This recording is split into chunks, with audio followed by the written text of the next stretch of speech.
বুখারী শরীফের সর্বপ্রথম একটা হাদিস হচ্ছে ইন্নামাল আমালু বিন্নিয়াত। অর্থ কি? সমস্ত কাজই নিয়তের উপর নির্ভরশীল। আল্লাহ তাআলা আরেকটা হাদিস আছে, খয়রুকুম মান তাআল্লামাল কোরআনা ওয়া আল্লামা। অর্থ কি? সর্বোত্তম ওই ব্যক্তি যে কোরআন শিক্ষা করে এবং শিক্ষা দেয়। আল্লাহ তাআলা দেখেন দুনিয়ার ভিতরে সবচেয়ে উত্তম শিক্ষাটা আমাদেরকে দিয়েছেন কোরআনের শিক্ষা। আজকে একজন ডাক্তার বলেন, ইঞ্জিনিয়ার বলেন, পুলিশ বলেন, সেনাবাহিনী বলেন, তারা একটা সময় যায় রিটায়ার্ড হওয়ার পরে ওনার ছেলের কাছে, ওনার মেয়ের কাছে, নাতির কাছে চাইয়া থাকে যে ওনারা চালাইবে। আর আল্লাহ তাআলা আমাদেরকে এমন একটা বিদ্যা দিছে, যদি এক ঠ্যাং কবরের তলে চলে গেছে, চলাফেরা করতে পারি না, কোনো মতে নামাজ পড়াইতে পারি, ছেলে মেয়ে কেউ দেখে না আমাদেরকে, একটা মসজিদে গিয়া বললাম যে আপনার মসজিদে আমি 5 ওয়াক্ত আজান দিব, আমার শুধু 3 বেলা খাবার দিবেন, দিবনি? অথবা কোনো একটা এলাকার যাইয়া বললাম আপনাদের বাচ্চাগুলাকে আমি কোরআন পড়াবো, আমার শুধু 3 বেলা খাবার দিবেন, দিবনি? তো সবচেয়ে বড় শিক্ষা আল্লাহ তাআলা আমাদেরকে দিয়েছেন। এবং কি দেখেন, আজকে জেনারেল লাইনের বিভিন্ন লাইনে মানুষ কাজ করে, জুতার ফ্যাক্টরি, বাবুর্চি কাজ, এর অনেক ধরনের কাজ আছে। তাদের বেতন কত? 17 থেকে 18, 19 হাজার টাকা বেতন। তাদের থাকা খাওয়া নিজের, থাকা খাওয়া শেষে মাসে দেখা যায় 6,000 টাকা থাকে। কয় টাকা থাকে? 6,000। আর আমরা প্রতি মাসে 12,000 টাকা বেতন পাই। এরপরে প্রাইভেট পড়াই, হাদিয়া আছে, এরপর হচ্ছে আপনার এই মাদ্রাসাতে 3 বেলা খাবার, সব মিলিয়ে দেখা যায় মাসে 15-20 হাজার টাকা পড়ে। ওদের থেকে অনেক ভালো আল্লাহ তাআলা আমাদেরকে রাখছেন, আলহামদুলিল্লাহ। তো যেখানে যাবেন নিয়তটা ঠিক রেখে কাজ করবেন, একমাত্র আল্লাহর জন্য যে কোনো কাজ করব। অনেক সময় অনেক মানুষ বুঝবে না যে আপনি কাজ করতেছেন ভালোর জন্য, কিন্তু সে মনে করবে যে খারাপের জন্য। দেখা যায় বাবুসি সাহেবরে গালি দিয়েছেন একটা কারণে, কিন্তু বাবুসি সাহেব মনে করবে অন্যরকম, কিন্তু আপনি আপনার জন্য গালি দেন না, দিছেন কার জন্য? ছাত্রদের জন্য। আবার অনেক কাজ, যেমন আজকে ওই যে ওই বিল্ডিংয়ে পানি নাই, বাড়িওয়ালার আমি ফোন দিয়েছিলাম যে ভাইজান পানি নাই, কয় লাইনে পানি বন্ধ, পানি পামু কীভাবে, আপনার দিমু কীভাবে? আর আপনার তো বড় বড় ফোলাফাইন এদিক সেদিক যাইতে পারে, আর নিচের মাদ্রাসা ছোট ছোট বাচ্চা, এরা কি করে আপনি এটা দেখেন না? লাইনে পানি নাই। তো আমি বললাম আমার বিল্ডিংয়ে লাইনের পানি আছে, আপনারটা নাই কেন?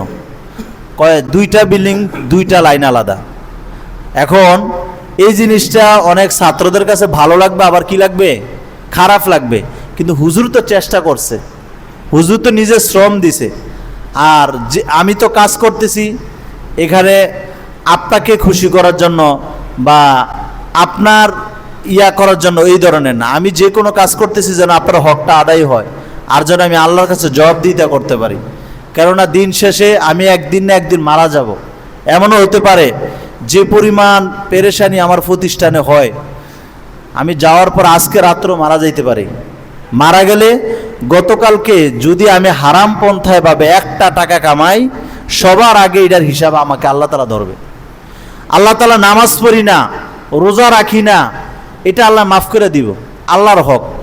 কিন্তু বান্দার হক আল্লাহ তাআলা কখনো মাফ করবে না। আমি ইচ্ছাকৃতভাবে বান্দারে কষ্ট দিছি, ইচ্ছাকৃতভাবে কারো টাকা মাইরা খাইছি, এটা আল্লাহ কখনো মাফ করবে না যতক্ষণ ওই বান্দা মাফ না করবে। তা আমার পক্ষ থেকে আমি সর্বোচ্চ চেষ্টা করছি যে আপনাদের হক আদায় করার জন্য। কেননা কোনো বাবা চায় না তার ছেলে তার বদনাম করুক, কোনো ওস্তাদ চায় না তার ছাত্র তার বদনাম করুক, কোনো বাবুর্চি চায় না তার খাবার খেয়ে তার লোকেরা বদনাম করুক। তা আমরা চাইছি যেন আমাদের সুনাম আপনারা সারা বাংলাদেশে ছড়ান, সারা বাংলাদেশে ছড়ান, এটা আমরা চাইছি। কিন্তু নিজেদের অবস্থানের কারণে, বিভিন্ন নিয়ম শৃঙ্খলার কারণে হয়তো কিছু নিয়ম এলোমেলো হয়েছে। আবার এখানে 100 মায়ের 100 সন্তান আছেন, এর ভিতরে 10-12 জন এলোমেলো আছে। যেমন আজকে এক ছেলের মোবাইল নিয়ে গেছে চুরি করে, এই যে কি যেন নাম, বাইজিৎ না কি যেন নাম, সকালে ওই বিল্ডিং থেকে নিয়ে গেছে।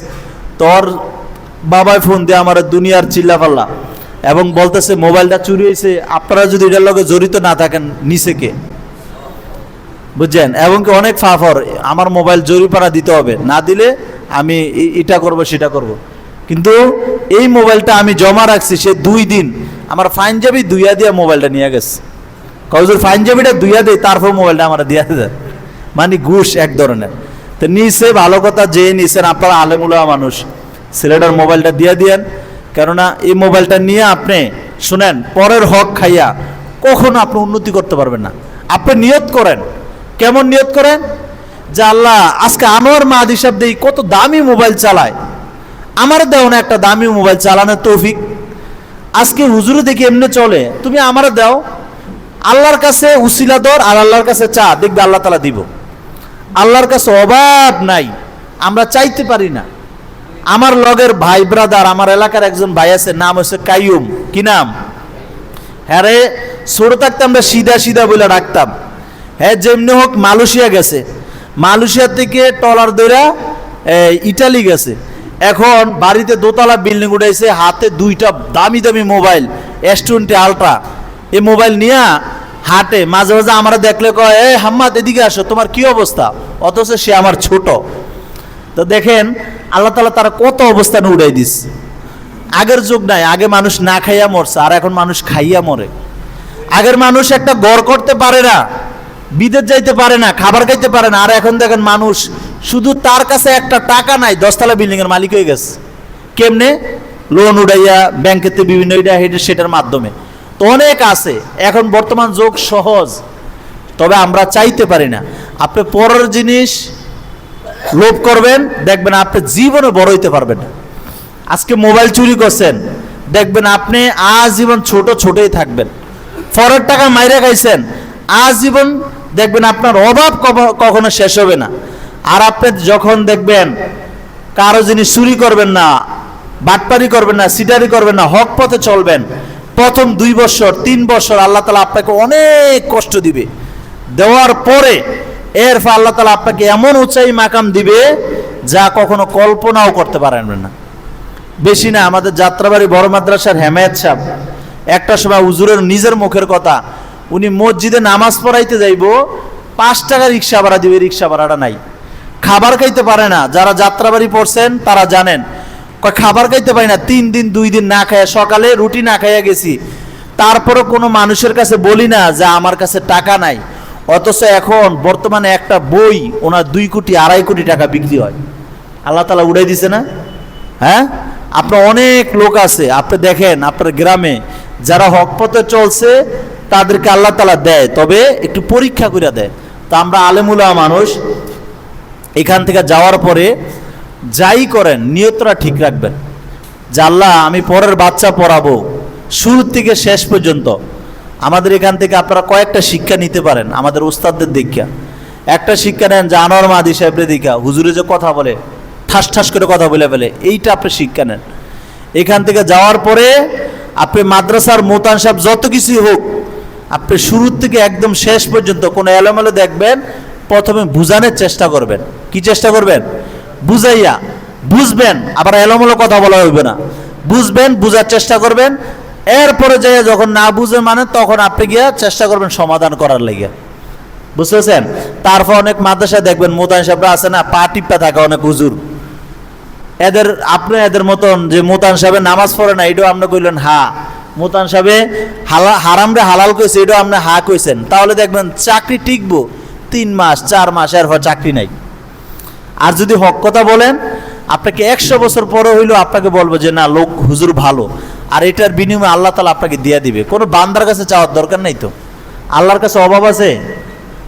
এই বেশে আপনারা ছাত্র ভর্তি হয়েছেন পরে 120 জন, নুরানি উফাজ মিলে পরে 140 জনের মতো ছাত্র আল্লাহ দিয়েছে। কুরবানির পরে এমন হইতে পারে ছাত্র হইতে পারে 300, আবার এমন হইতে পারে নাও। তো রিজিক হয়েছে আল্লাহর কাছে। আমার কপালে আল্লাহ তাআলা যেটা রাখছে, আমার জন্মের কত বছর আগে রিজিক লেখছে? কত বছর? হ্যাঁ, 50,000 বছর আগে লেখছেন। তো এই রিজিকটা আমি কিভাবে পাবো, এটা আমার হাতে রাখছে আল্লাহ তাআলা। আমি যদি হালাল পন্থা খাইতে চাই, আল্লাহ হালাল ভাবে খাওয়াইবো, আর যদি হারাম পন্থা খাইতে চাই, আমাকে হারাম ভাবে খাওয়াইবো। তবে তুমি ধৈর্য ধরলে হালালভাবে খাওয়াইবা, হারাম লাগবে না। তো রিজিকে যদি তোমার মাছ, ফলাও, কমলা, হেলিকপ্টার দিয়ে ঘুরান রাখছে, তাহলে এটা আজ হোক কাল হোক ঘুরবেন, বুঝছেন? অনেক লোক আছে যে রফিকুল ইসলাম মাদানি, আমাদের কত ছোট রফিকুল ইসলাম মাদানি সাহেব, অনেক ছোট না? অথচ আল্লাহ তাআলা একটা বয়ান দিয়েছে সরকার বিরোধী, এই বয়ানের কারণে পুরা ভাইরাল। এলেম থাকুক বা না থাকুক, এখন তো সব জায়গায় ওনাকে চিনে জানে, উঠে গেছে, আল্লাহ তাআলা কবুল করে নিস। তো আপনাকেও আল্লাহ তাআলা কবুল করবে, আপনার নিয়তটা ঠিক রাখতে হবে, আর বাচ্চাদের হকটা আদায় করতে হবে, সর্বোচ্চ চেষ্টা করবেন। একটা হচ্ছে আপনি করতেছেন পারতেছেন না, হিটার জন্য আল্লাহ তাআলা মাপ দেবে, কিন্তু আপনি বাচ্চাদের বয়সটা অনেক দামি, অনেক, তাদেরকে চেষ্টা করবেন নুরানিতে 6 বছর বয়সে নুরানিতে ভর্তি করায়, 9 বছর বয়সে নুরানি শেষ করে হেফজখানার ভিতরে 13 বছর বা 14 বছর বয়সে হেফজ শেষ করাইতে হবে, এরপর কিতাবখানায় ফাড়াই দিবেন। যে ছেলেটার বয়স বেশি হয়ে যাইব তারা চেষ্টা করবেন হেফজখানা থেকে বাদ দিয়া কিতাবখানায় ঢুকাই দিতেন। হাফেজ হওয়ার শর্ত না, অনেক ফলামেন আছে হাফেজ হওয়ার পরে ভুলা যায়, কিন্তু মাওলানা হওয়ার শর্ত। কি হওয়ার শর্ত? মাওলানা হইতে হবে, তো জান্নাওয়ালা হইতে হবে। তো যাই হোক, এখান থেকে যাওয়ার পর আপনারা মাদ্রাসাতে নিজেরা একটা কথা বলে দেই, এমনভাবে খেদমত করবেন যে আমার আগে আমার মতন কোনো শিক্ষক হুজুরে পায় না, আমার পরে পাইতো না। এই ধরনের চেষ্টা করে যখন খেদমত করবেন, দেখবেন আপনি অনেক উঁচাই মাকাম দান পাইবেন, অনেক উঁচাই মাকাম ইনশাল্লাহ পারবেন নি। আর যেখানে যাবেন সর্বোচ্চ চেষ্টা করবেন প্রতিষ্ঠানটা নিজের হাতে নিতে। কেমনি নিজের হাতে নিবেন? মোতান সাহেব বাজার করে, বাজারের দায়িত্বটা আপনি নিবেন, পড়ায় এটা আপনি দায়িত্ব নিবেন, কালেকশন করে এটা আপনি দায়িত্ব নিবেন, মিটিংয়ের ভিতরে কথা বলে এটা আপনি দায়িত্ব নিবেন। একটা সময় কি হবে, আপনার যোগ্যতা হবে কিভাবে একটা প্রতিষ্ঠান চালাইতে হবে, এই যোগ্যতাটা হয়ে যাবে। ফরের আন্ডারে থাইকা আপনি যোগ্যতা গড়াইতে পারবেন। আর যদি আপনি মনে করেন না আমি কি বাজার করার দায়িত্ব আমার, তাহলে দেখবেন একটা সময় জীবন আপনি আজীবন চাকরি করে যাবেন, কখনো পরিচালক বা কোনো প্রতিষ্ঠাতা হইতে পারবেন না। যদি আপনি কষ্ট করেন, এখন শ্রম দেন, ব্যয় হইল, আপনার শিক্ষা হবে কিভাবে কোন জায়গায় কথা বলতে হয়, এটা শিক্ষা হবে।